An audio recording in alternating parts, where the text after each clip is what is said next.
कर्म करे किस्मत बने, जीवन का यह मर्म, प्राणी तेरे हाथ में, तेरा अपना कर्म, तेरा अपना।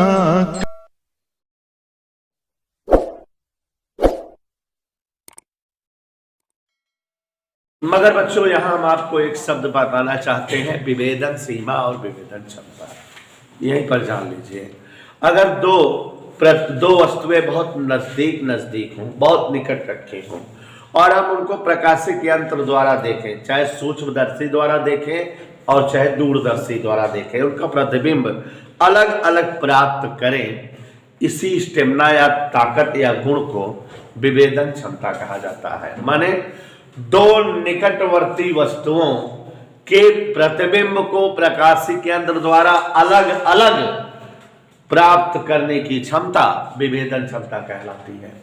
और दोनों वस्तुएं इतनी कम से कम दूरी पर रखी जाएं कि उनका प्रतिबिंब अलग अलग बने, यह दूरी विभेदन सीमा कहलाती है। माने दो निकटवर्ती वस्तुओं के मध्य की वह न्यूनतम दूरी जबकि उनका प्रतिबिंब भिन्न भिन्न प्राप्त हो स्थानों पर, उस प्रकाशिक यंत्र के लिए विभेदन सीमा कहलाती है। विभेदन सीमा हमेशा विभेदन क्षमता के व्युत्क्रम होती है।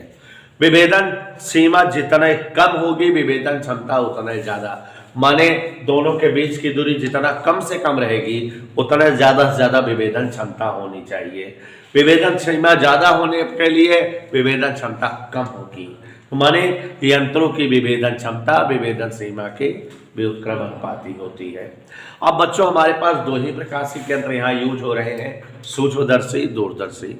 तो दोनों में यही दोनों परिभाषा पूछी जाएगी। मतलब कहेगा दूरदर्शी की विभेदन सीमा से क्या समझते हो, तो आप बोलोगे कि दो निकटवर्ती वस्तुओं के मध्य की वह कम से कम दूरी जबकि दूरदर्शी के द्वारा उनका प्रतिबिंब अलग अलग प्राप्त किया जा सके, दूरदर्शी की विभेदन क्षमता विभेदन सीमा कहलाती है। ठीक। और किसी दूरदर्शी के द्वारा दो निकटवर्ती वस्तुओं के प्रतिबिंब को अलग अलग स्थानों पर बनाने की क्षमता दूरदर्शी की विभेदन क्षमता कहलाती है। और अब अगर कहे सूक्ष्मदर्शी के लिए विभेदन सीमा बताओ, तो फिर वही जहां दूरदर्शी था वहां सूक्ष्मदर्शी बोल दोगे। इसलिए हमने न सूक्ष्मदर्शी बोला न दूरदर्शी बोला, प्रकाशिक यंत्र बोला। आप दोनों जगह फिट कर सकते हो, यही परिभाषा। कहे विभेदन सीमा से क्या समझते हो, तो आप बोलोगे दो निकटवर्ती वस्तुओं के मध्य की वह दूरी जो किसी प्रकाशिक यंत्र के द्वारा उन वस्तुओं के अलग अलग प्रतिबिंब प्राप्त करने के लिए आवश्यक हो, उस प्रकाशिक यंत्र की विभेदन सीमा कहलाती है। और किसी प्रकाशिक यंत्र के द्वारा दो निकटवर्ती वस्तुओं के प्रतिबिंब को अलग अलग स्थान पर बनाने की क्षमता विभेदन क्षमता कहलाती है। विभेदन क्षमता विभेदन सीमा के व्युत्क्रम अनुपाती होती है। तो यह सूक्ष्मदर्शी के लिए भी है और दूरदर्शी के लिए भी है, दोनों में परिभाषाएं हैं। और आपको भी हम जो है बेटा सूक्ष्मदर्शी की विभेदन क्षमता का सूत्र और दूरदर्शी की विभेदन क्षमता का सूत्र लिखाएंगे, और डेरिवेशन नहीं है। ठीक है, जैसे जो है दूरदर्शी की विभेदन क्षमता का सूत्र लगा दिए, मान लो कि लैम्डा अपान 2d sin अल्फा। तो यहाँ विभेदन क्षमता कब ज्यादा रहेगी, जब d कम रहेगा, और विभेदन सीमा कब ज्यादा रहेगी, जब d ज्यादा रहेगा, उल्टा एक दूसरे का। ठीक है, ऐसे बेटा सूक्ष्मदर्शी की विभेदन क्षमता का और विभेदन सीमा का सूत्र लिखा दें तो ये लेसन समाप्त हो जाए। फिर दूरदर्शी की विभेदन सीमा दो वस्तुओं के बीच की वह न्यूनतम दूरी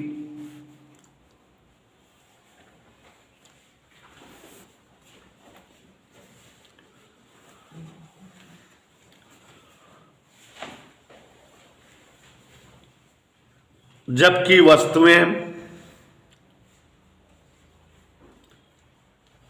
दूरदर्शी के द्वारा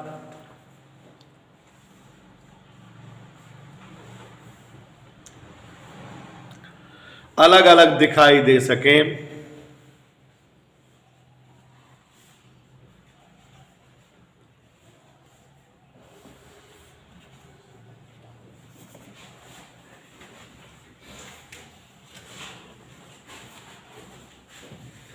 दूरदर्शी की विभेदन सीमा कहलाती है। दूरदर्शी की विभेदन सीमा कहलाती है।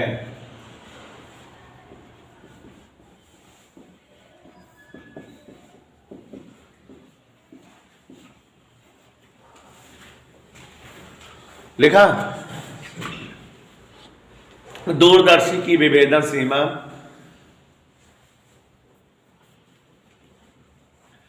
विभेदन क्षमता के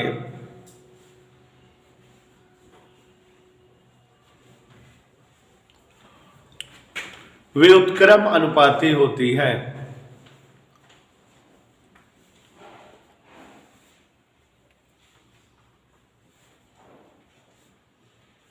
विभेदन सीमा बराबर, बोर्ड पर लिखा है, दूरदर्शी की विभेदन सीमा बराबर 1.22 लैम्डा अपान डी।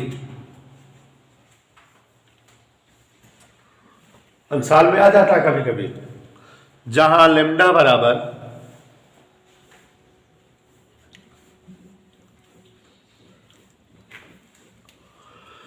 आपतित प्रकाश की तरंगदैर्घ्य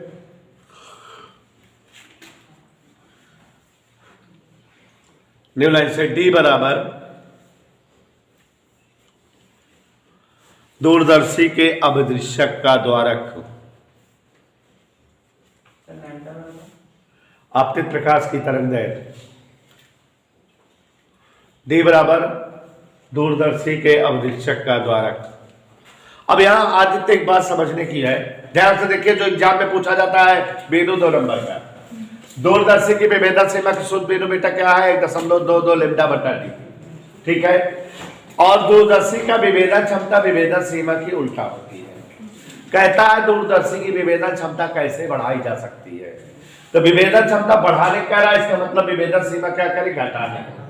तो यहां देखो, अगर जो है लैम्डा कम रहेगा तो दूरदर्शी की विभेदन सीमा कम आएगी, और डी जो है ज्यादा रहेगा तभी विभेदन सीमा कम आएगी, और उस समय विभेदन क्षमता क्या रहेगी, ज्यादा।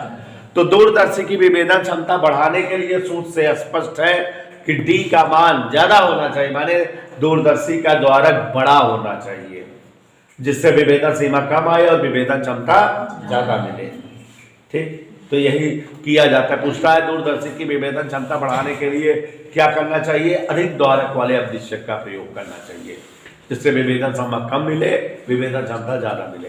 हेडिंग डाल दो, दूरदर्शी की विभेदन क्षमता।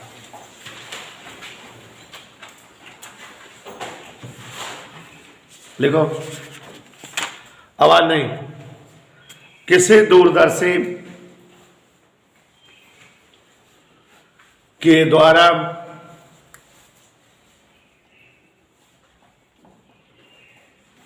दो निकटवर्ती वस्तुओं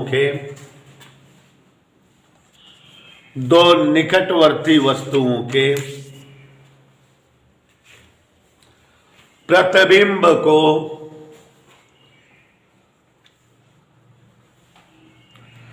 अलग अलग करने की क्षमता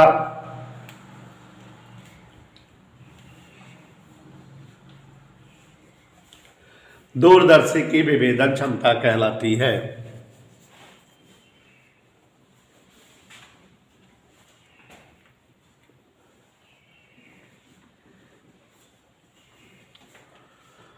लिखा नई लाइन से,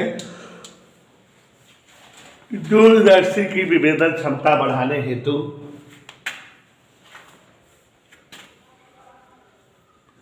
करिए, पेन से लिख दो, अधिक द्वारक वाले अभिदृश्यक का प्रयोग करना चाहिए। बिंदु समझ में आया कैसे, डी ज्यादा रहेगा तो सीमा कम हो जाएगी, तो क्षमता बढ़ जाएगी।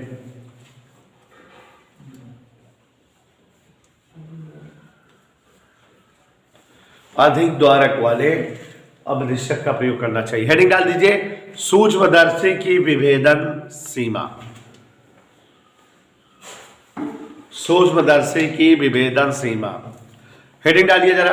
अच्छा, अब बताइए, दोनों में फर्क केवल क्या कर देना है परिभाषाओं में, जहां दूरदर्शी लिखे थे वहां क्या लिख देना सोनी, सूक्ष्मदर्शी।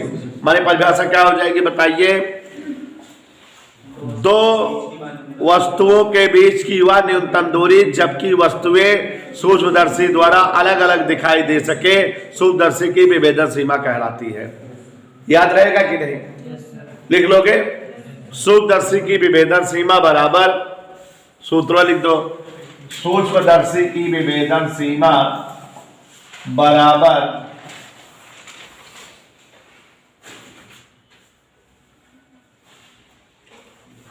1.22 लैम्डा अपान 2 साइन अल्फा। 1.22 लैम्डा अपान 2 साइन अल्फा।